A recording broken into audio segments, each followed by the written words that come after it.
Joining me is the country's top foreign affairs writer, Greg Sheridan of The Australian. Greg, good to see you. Anthony Albanese says recognising a Palestinian state will bring the Middle East closer to peace. Is he right? Well, Andrew, great to be with you. No, I think this is a ridiculous decision. But in a sense, if I can remember the phrase, it's not only wrong, it's a mistake.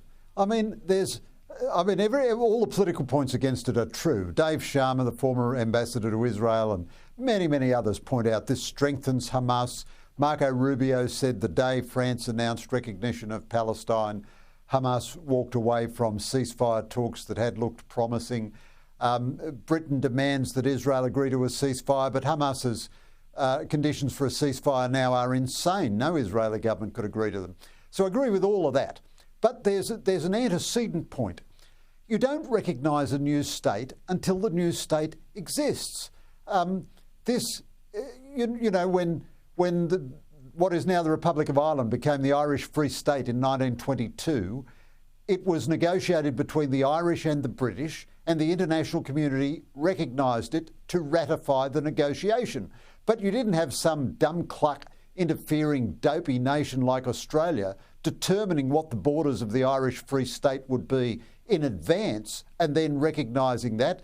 This is much more akin to recognising a government in exile, which is a futile and silly gesture which we've eschewed. I mean, to take another example, China invaded Tibet in the 1950s. There is a Tibetan government in exile, which I think rightly claims to speak for the Tibetan people. Are the Tibetan people less entitled to a state than the Palestinians? Yet no one suggests we recognise a Tibetan government in exile. So it's a complete nonsense. You know, the Soviet Union recognised the Palestinian state decades ago, and it hasn't resulted in a Palestinian state coming into existence.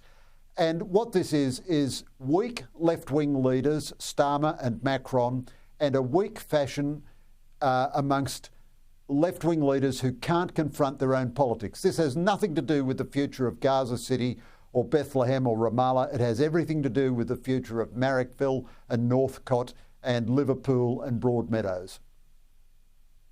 I think that last point is absolutely spot on.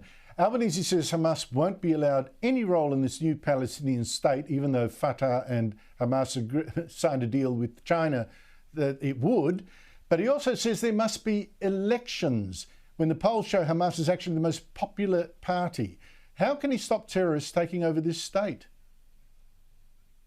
Well, of course he can't. I mean, everything our Prime Minister says on this is just ridiculous. And it's clothed in raiments of self-righteous pomposity. And this is truly undergraduate politics. You know, this is the 19-year-old first-year art student who says, I know what we need. What we need is a Palestinian state, so let's just do it. Whereas, as we know, the Palestinians have been offered a state 4 times very seriously on very generous terms. They can never abandon the right of return, under which 6 or 7 million Palestinian descendants and relatives would be allowed to live in Israel proper, not the Palestinian state. They can never accept the 1967 borders with land swaps for a couple of settlements around Jerusalem, and they can never come to an agreement on the status of Jerusalem. Now, those are the final status issues, and the reason they won't come to agreement on any of those issues is because they're scared of a state. If they had a state, any Palestinian leader who agreed to a state under those terms and an end of all claims against Israel would be assassinated by his own extremists.